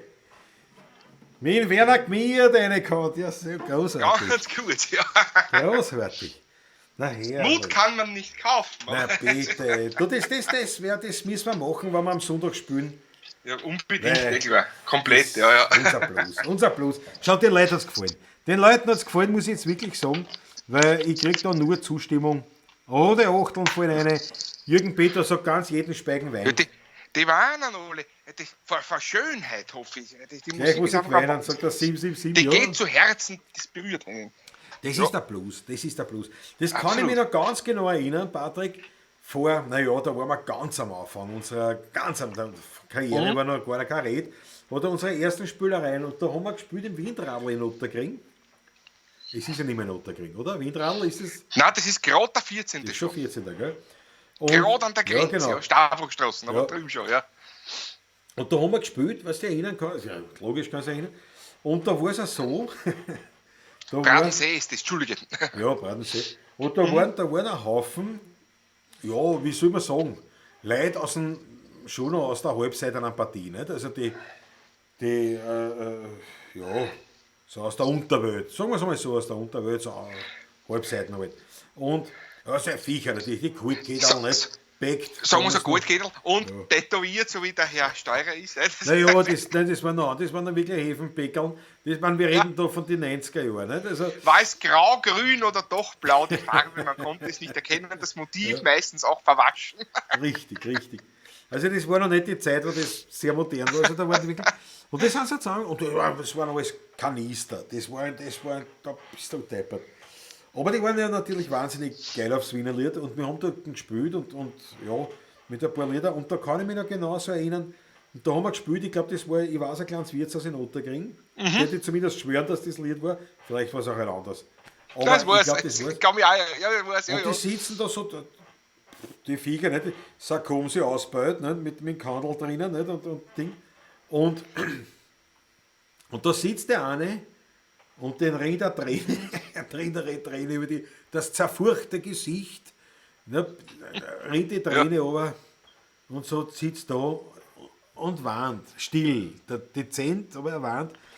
Und der Patrick und ich, wir haben uns so angeschaut, wir haben inhaltlich gewusst, um was es geht. Und nachher haben wir das dann bestätigt und gesagt, gell, jetzt haben wir es geschafft. Jetzt haben wir das erste Mal in Wiener Blues so gespielt, dass einer zum Warnen anfängt, der normal nicht warnt. Sagen wir so. Nicht warnt, ja genau. Und das war fast eine Auszeichnung, möchte ich sagen. Ja, das war, und das kann ich mich noch genau erinnern. Also so viel zum Weinen. Das gehört schon dazu ein bisschen. Aber das ist allgemein bei der Volksmusik, bei der echten Volksmusik, die eine Energie hat, da gehört das dazu. Dass wenn man lacht, dann lacht man, und wenn man warnt, dann warnt man. Das ist es so. Aber ich, Patrick, habe ich das schon gesagt. So ist es. Wunderbar. Das fällt mir nichts ein dazu erst. Ja, man kann auch keine Kommentare vorlesen, wenn es nur Achteln sind. Ja, Aber apropos Achteln, ich muss mein Schlückchen einschenken wieder. der Georg So. Scheirat, spirktastisch natürlich noch reingeschrieben. Franz M., Werner Wichtig. Jawohl. Susanne, ESET941, super, Wildcat, Toni Androsch, gibt uns einen Applaus. Herrlich war's. Bravo, also es ist gut angekommen. Es ist gut angekommen und es ist halt wirklich so, der Herrgott Staat, das ist ein bisschen, manche sagen es ein bisschen androschen, aber ich finde, das ist einfach so ein bisschen so eine Hymne geworden, ja. Die ist einfach gut. Habt ihr eigentlich vor, in nächster Zeit neue Lieder aufzunehmen? Halt, Entschuldige, Patrick, was ist? Ich hab gerade das gleiche, ich wollte gerade sagen, passt schon, bitte sprich weiter. Na, Patrick, dann lass Aufgrund ich der ich rede so Latenz viel. Das, Ich rede so das viel. ist so extrem heute nämlich, ich weiß nicht, wann du sprichst und nicht nämlich. Ja. Das ist so lange heute. Jetzt sprichst du. Da wird gerade Blunzenkistel, ich habe ja eigentlich vor, in nächster Zeit eine neue, ein paar Lieder aufzunehmen, eine neue CD hätte ich gern. Ja, eine CD wird es so bald wahrscheinlich nicht geben von uns, aber Lieder werden wir nach wie vor aufnehmen weiter natürlich. Die wird man streamen können. Mit der CD so, wir haben 5 CDs in der Zwischenzeit produziert in unserem Leben. Also 5 16er CDs, wo wir zu zweit sind. Und 3 davon gibt es noch. Käuflich zu erwerben. Es ist ja so, das Problem ist, wer hat heute nur einen CD-Player? Ich muss das ganz, ich stehe, da hinten sieht man bei mir einen Teil meiner Sammlung, was da steht. Ich liebe auch LPs und Schallplatten, nicht? Aber praktisch gesehen, muss ich ehrlich sagen, ist die nächste CD-Produktion wahrscheinlich nicht finanzierbar. Ja, finanzierbar, ja, schon, aber verlorenes Geld. Man verkauft. Wir verkaufen 300 Stück dann davon. Ja? Ja. Und das ist jetzt Und so, du musst aber 2000 produzieren, dass sich das ausrechnet, weil 300 Stück kosten so viel wie 3000. ja. Und dann liegt es um 5 oder 5000. Und ich habe von den letzten 3 CDs noch so viel daheim liegen, das nimmt also ein Drittel vom Köllei. Also das ist einfach. Ja. Deswegen kann man sie auch erwerben. Patrick, Ja, genau. Na, Das soll jetzt jetzt- nicht mehr. Ihr wisst das eh. Ihr wisst das wisst eh das schon. eh. Deswegen kann man es erwerben. Wir verlangen derzeit Oh, keine... der Georg schreibt extra noch Shop einblenden. Ja, na gut, Blende, aber da muss ich Blende. zuerst das auf Zeitenschirm, verstehst? Na, warte mal, nein, das 3 an. Das 3 kurz einmal an. Und dann kommt, da haben wir gleich. Da ist booking@16erburm.at. Wenn Sie über diese E-Mail-Adresse bestellt, Leiberln oder CDs, dann schickt man euch das ohne Versandkosten. Ja, das war's schon wieder eigentlich. Genau so ist es. Aber halt nur über diese Dinge, weil, ja, es ist, aber wie der Patrick sagt, es ist einfach, es zahlt sich nicht aus, finanziell, weil wirklich keiner mehr CDs hört. Und natürlich, jetzt könnte man sagen, unser Publikum ist schon noch, da sind schon noch viele dabei, die eine CD verwenden, aber es ist wirklich finanziell mit so hohem Aufwand verbunden, ich meine, und jetzt noch, ehrlich gesagt, nach Corona sind wir froh, wenn wir mal wieder irgendwie Fuß fassen. Also da haben wir jetzt für das wirklich eigentlich keine Kriegskasse, wenn man so will. Aber grundsätzlich werden wir natürlich weiter aufnehmen und wir werden auch Alben produzieren und das Ganze und vielleicht auch auf CD herausbringen.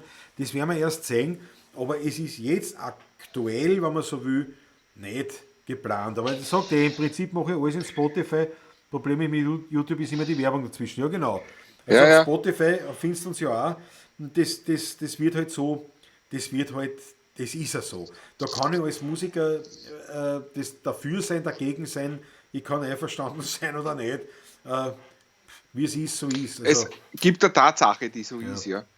Auf Franz M. muss ich einhaken kurz. Ja. Nur, weil der schreibt, ich brauche einen Plattenspieler. Franz ruf mir an oder ich schreibe da was. Bei mir in der Nähe, es gibt hier die weltweit führende Firma, die ist fast in der Nachbarschaft bei mir da. Richtig. Die Firma Project macht die besten Plattenspieler der Welt. Und das ist jetzt nicht nur so dahingesagt. Telefonieren wir heute oder morgen dann oder schreiben wir uns noch. Franz. Eben. Ja, das wirklich der Marktführer, ne, der ist beim Estelbach. Das muss man sich weltweiter Markt. In Wilfersdorf, Ja. im A5 Gewerbepark. Ja. Ja, großartig. Ja. Der Fritz Die Starkus, heiligen Hallen dort. ja, der Fritz Starkus sagt zum Beispiel, ich höre nur CDs, mit dem Download ist mir nicht so zugänglich. Ja, das glaube ich sofort und da kenne ich viel. Das Problem ist nur wirklich, im Prinzip sagst du, ja, ich muss 2000 CDs produzieren, alles was drunter ist, kostet fast mehr und dann hast du 2000 CDs und ich sage jetzt einmal, ja, Es ist auch die Logistik des Ganzen etwas. ja. Gut, Logistik, wir haben einen Vertrieb. Nicht? Also das muss man sagen, da sind Nein, wir Logistik meint die Lagerung des Ganzen, nimmt einiges in Anspruch auf. Ja, was unsere betrifft, aber ansonsten Was unsere CDs hätten betrifft. wir einen physischen Vertrieb, der Preiser-Records, die Preiser-Records, für ja. uns machen und so. Und wie gesagt, es ist nicht ganz weg, aber ich sage einmal so, wir würden es nicht beschwören, dass wir keine mehr machen, keine CD, aber ich würde jetzt einmal auch nicht davon ausgehen. Vielleicht machen wir es, schauen wir mal, was passieren wird. Aber auf jeden Fall nicht im nächsten Jahr. Sagen wir mal so. Genau. Und dann sagen wir weiter, was ist. Mein Vater, Roman Steurer, danke für das Geburtstagsständchen, na gern. Und die Achtel sind reingerannt, na schau. Bis zum Schluss schaut's. Bis zum Schluss. Warum nicht um 8:45 gewechselt ins Fernsehprogramm? Weil, und da zitiere ich meine Frau Mama, im Fernsehen, da spielen sie ja wirklich nur an Blödsinn. Ein Schmarrn, wollte ich sagen. Ja, genau. Ja. Toni Androsch, Pawlatschen Lotto ist heute bei Michi stehen geblieben. Lottoziehung folgt in Kürze. Der 20er ist gezogen worden. Na, großartig. Ja, Großartig, die machen, wunderbar. die haben, tun ja, wie ist das? Die haben einen Hut oder Kerbel und da haben sie einen Zettel mit Geldbeträgen und das haben sie da rein und der Hund und der Hund zieht dann immer einen Betrag. Also zuerst findet es irgendwie aus, wer drauf ist mit Zahlen und der Hund zieht dann den Betrag. Das ist ja ganz Ich finde das großartig. Voll leibend. Warte mal. Achso, nein, wie habe ich das gekriegt? Du, ja, hast du das bei der Hand? Dann schickt man doch das Foto von eurem Hund. Dann schickt man doch das Foto von eurem Hund, wie er einen Zettel zieht. Das zeige ich her. Das ist ja total leibend. Das ist total leibend. Ja. Der Christoph Acker sagt, bei Spotify bekommt ihr doch auch ein bisschen was, oder? Ja, ein bisschen was ist schon fast übertrieben.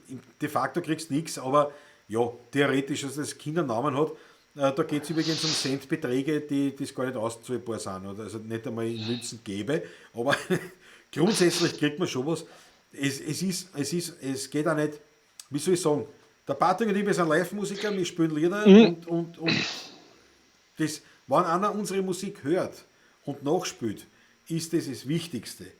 Wenn wir dafür Geld kriegen, ist es schön, aber wenn es viele Leute hören und nachspielen, dann kommt das irgendwie dann zu Dann uns kommt zurück. das gehört nachgespielt und dann gehört es geschrieben bei der AKM und dann gehört das angemeldet und dann passt es. Ja. Ganz einfach. Und Ja.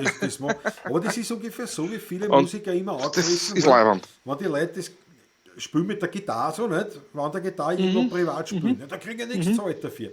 Und ich denke mir, ja, aber wenn das beim Lagerfeuer gespielt wird, ist das doch lässig. Genau. Und Also- irgendwann hört ein anderer an, der dann sagt, warte, Moment einmal, ich habe über kleine Kapellen, die Häusl freut Leibwand zum Spielen zum Beispiel. Ne? Ja. Leibwand Nummer, nicht? Ja, So nein, geht das, nicht? und- Leibwand, genau so. Und das kommt schon zurück. Das kommt zurück. Also Das auf, kommt auf zurück, Umwegen absolut. kommt das Geld zurück.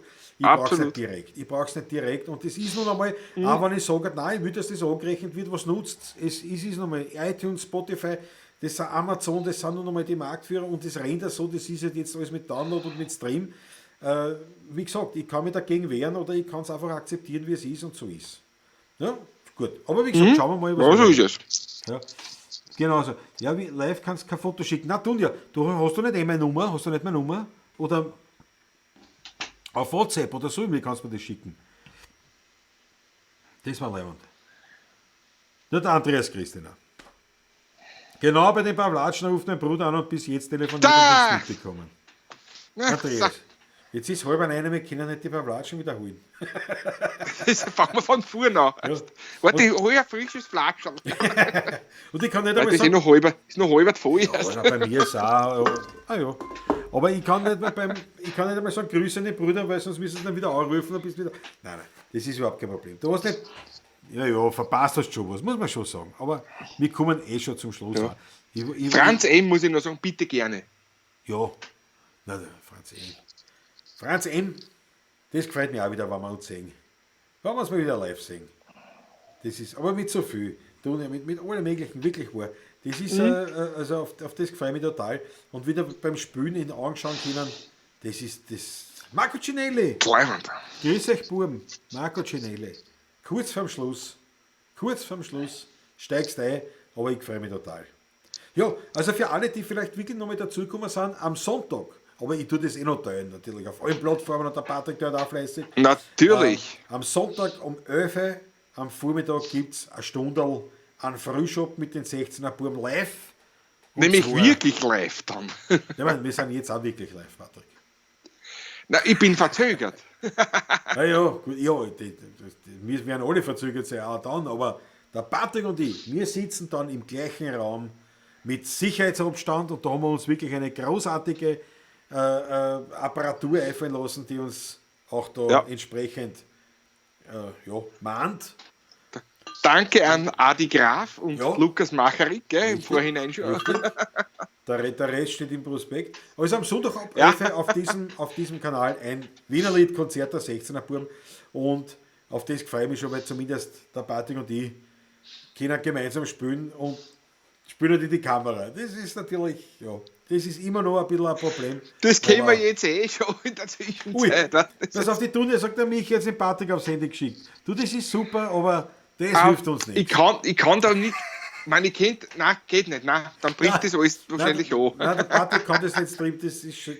Ich kann das schon, aber dann schaltet sich nämlich die Kamera automatisch an. Ja, da. aber du kannst es nicht.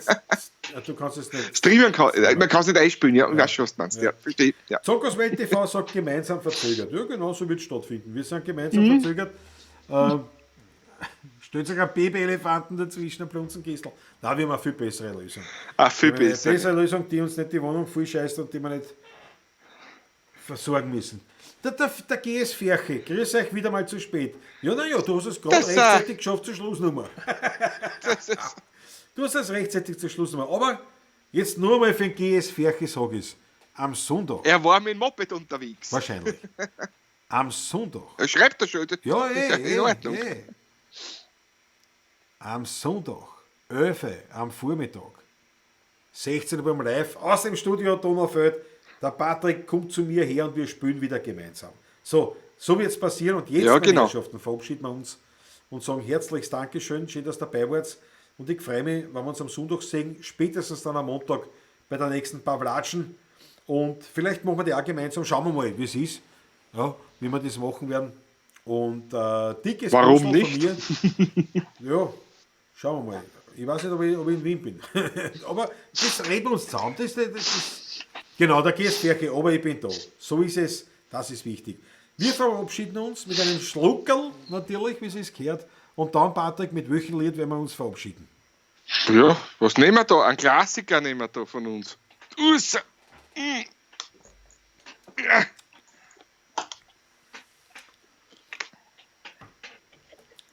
Du müsstest mir es nur noch sagen.